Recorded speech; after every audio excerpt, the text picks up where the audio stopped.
अस्सलामुअलैकुम dear student. आज हमने किसी भी केमिकल प्रोसेस के ऊपर, किसी भी रिएक्टिव प्रोसेस के ऊपर, किसी भी केमिकल इंडस्ट्री के अंदर जो हम मटेरियल बैलेंस करते हैं, जो मास बैलेंस करते हैं, अ, उसको कैसे किया जाता है उसके बारे में मैं कुछ इम्पोर्टेंट और जो है बेसिक कंसेप्ट दूंगा आपको कि किस तरह मटेरियल बैलेंस जो है, मास बैलेंस जो है ना वो किया जाता है। तो रिएक्टिव प्रोसेस एक्चुअली ऐसा प्रोसेस होता है, ऐसा सिस्टम होता है, ऐसा केमिकल प्लांट होता है जिसके अंदर आपके पास कोई केमिकल चेंज जो है वो इन्वॉल्व हो रही होती है और आपके पास जो है रिएक्टेंट्स आते हैं और वही रिएक्टेंट जो है डिजायर्ड और अनडिजायर्ड प्रोडक्ट्स बना रहे होते हैं। तो इसके लिए जब भी आपने किसी भी केमिकल इंडस्ट्रीज के अंदर, किसी भी केमिकल प्रोसेस के ऊपर, किसी भी रिएक्टिव सिस्टम के ऊपर मटेरियल बैलेंस लगाना है या मास बैलेंस करना है, तो उसके लिए आपने हमेशा जो है general balance material balance equation से स्टार्ट करना है, जो कि आपके पास एक्यूमुलेशन जो है सिस्टम के अंदर कितना मटेरियल एक्यूमुलेट हुआ है, कितना सिस्टम मटेरियल जमा हुआ है, कितना मास जो है ना वो रह जाता है, वो किसके इक्वल हो जाता है, कितना आपने सिस्टम में मटेरियल दिया था, कितने आपके पास रिएक्टेंट जो है इनपुट्स में जो है वो कितना मास लेके आई थी सिस्टम में, और उसमें से आपने ये देखा कि कितना आपके उसी रिएक्टर या सिस्टम से आपके पास कितना मास जो है वो आउट हुआ है या बाहर निकला है, और उसमें आप ऐड कर देते हो कितना आपके पास रिएक्शन के रिजल्ट में मास प्रोड्यूस हुआ है या जनरेट हुआ है, और उसमें से आपने मैनेज कर आप देते हो कितना आपका मास कंज्यूम्ड हुआ है, यानी आपके पास जो इनपुट पे आपके मास पास मास था वो कितना यूटिलाइज हुआ है। लेट्स सपोज मैं एक्यूमुलेशन की मैं अगर बात करूं तो एक्यूमुलेशन का कंसेप्ट आपको होना चाहिए। एक्यूमुलेशन क्या है? एक्यूमुलेशन ये है कि कितना मैस जो आपका डिपॉजिट हुआ है सिस्टम के अंदर, वो रिएक्टर हो सकते हैं, वो रिएक्टर वाल्व हो सकती हैं, वो आपके पास जो है जो रिएक्टर को इनपुट जिस सिस्टम के जरिए जा रहा है रिएक्टर के अंदर, वो आपकी रिएक्टर की बेस हो सकती है या रिएक्टर की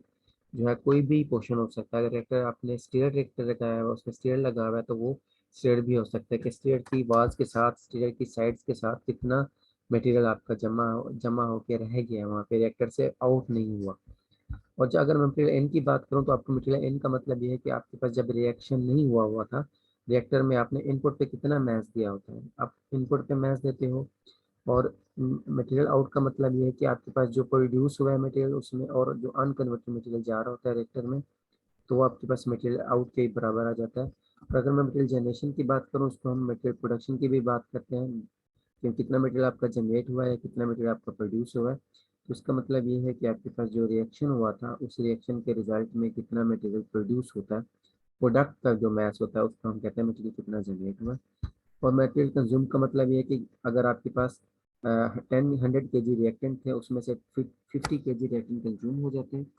इस्तेमाल हो जाते हैं प्रोडक्ट बनाने में, और 50 kg अनकन्वर्टेड जाते हैं। तो जो 50 kg कंज्यूम हो जाते हैं तो उसको हम कहते हैं जो खर्च हो गए हैं मटेरियल आपका, जो इस्तेमाल हो गया, उसको हम मटेरियल कंज्यूम कहते हैं।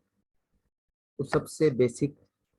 नेसेसरी स्टेप ये है कि जब भी आपने मटेरियल बैलेंस करना है तो आप जनरल मटेरियल बैलेंस इक्वेशन से हमेशा स्टार्ट करेंगे, क्योंकि जनरल मटेरियल बैलेंस इक्वेशन ये है कि material in with in the system जो है minus material out from the system plus material जो सिस्टम के अंदर जनरेट हुआ है, और उसमें से आपने माइनस कर देना जो सिस्टम में मटेरियल कंज्यूम हो गया सिस्टम से।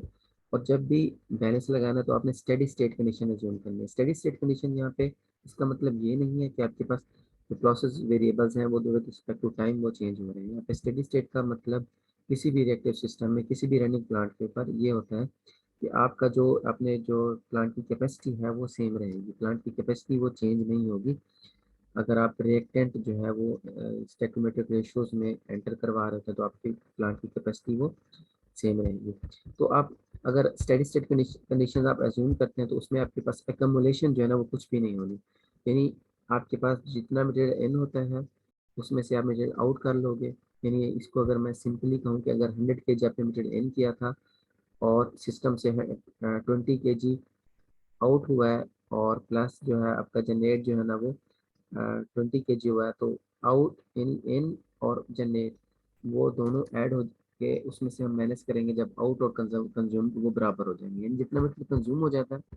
उतना मटेरियल आपका जनरेट होगा, और जितना मटेरियल आपका इन हुआ उतना मटेरियल आउट हो जाएगा, तो ये टोटल इक्वेशन जीरो के इक्वल आ जाएगी। तो ये जो इक्वेशन है इसको हम कहते हैं कि this equation accounts for material produced or consumed within the system. फिर इसमें दो इंपॉर्टेंट चीज़ें हैं, एक जनरेटेड है जो प्रोड्यूस हुआ है मटेरियल, और एक कंजम्पशन है जो मटेरियल कंज्यूम हुआ है, जो आपका मटेरियल इस्तेमाल हुआ है। तो स्टोइकोमेट्रिक इक्वेशन क्या होती है? स्टोइकोमेट्रिक इक्वेशन हमारी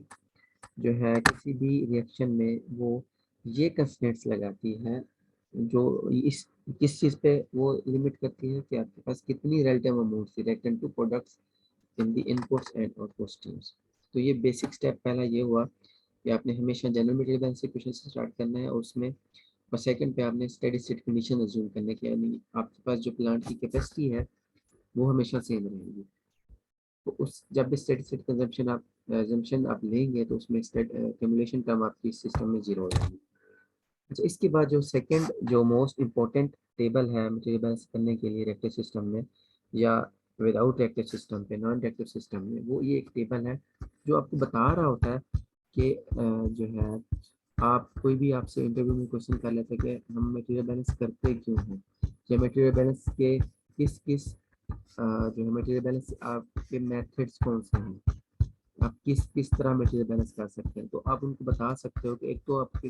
टोटल मास बैलेंस लगा सकते हो, आप टोटल मोल बैलेंस लगा सकते हो, किसी भी कंपाउंड का मास बैलेंस लगा सकते हो, किसी भी कंपाउंड का मोल बैलेंस लगा सकते हो, या किसी भी एटम का atomic species elemental species balance लगा सकते हो, किसी भी atomic species elemental balance moles balance लगा सकते हो। तो this is very important, very very informative table, जो हमें बता रहा होता है कि आपने एक्चुअली जो है ये केमिकल प्रोसेस प्रिंसिपल पढ़े हैं, तो उसमें आप करते क्या हो, क्या सीखते हो, या आप जो है एंड जो प्लांट की कंटेनमेंट्स लगाते हो वो किस तरह लगाते हो। तो हमेशा ये एक टिप आप अपने पास सेव कर लें, जब भी आपने मैथ बैलेंस लगाना है तो आपने जो है रिएक्टिव सिस्टम के ऊपर हमेशा आपने मैथ बैलेंस को प्रेफर करना है। जब भी रिएक्टिव सिस्टम होगा तो उसके लिए आपने मैथ बैलेंस लगाना है, टोटल मैथ बैलेंस लगाना है। और अगर टोटल जो है विदाउट रिएक्टिव सिस्टम में भी टोटल मैथ बैलेंस लगा सकते हो, लेकिन मैथ बैलेंस टोटल मैथ आपका